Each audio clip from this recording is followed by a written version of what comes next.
Russia అధ్యక్షుడు Putin భారతదేశానికి వచ్చారు. మనది అలీన విదేశాంగ విధానం. అంటే మనం అమెరికా త్వరలో ఉండకూడదు, రష్యా త్వరలో ఉండకూడదు.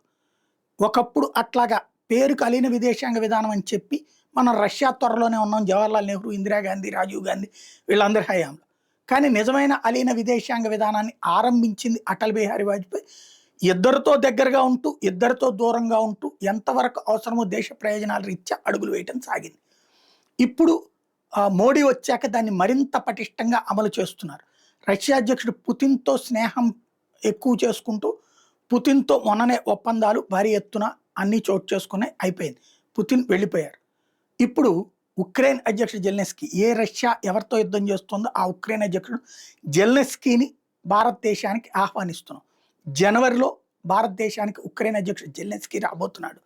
కొన్ని మీటింగులు జరుగుతాయి. ఆడితో ఒప్పందాలు చేసుకోవడానికి ఏం లేదు. ఎందుకంటే అది బూడిదతో కూడినటువంటి దేశం. కాకపోతే గౌరవంగా పిలుస్తామన్నమాట. మేబీ ఇప్పుడు రష్యా అధ్యక్షుడు పుతిన్‌తో మాట్లాడి వాళ్ళ డిమాండ్లేంటి, ఎలాగుంటది అన్నది ఏమన్నా కనుక్కుని మోడీ జెలెన్స్కీతో మాట్లాడి ఏమన్నా సెటరేట్ చేస్తారా?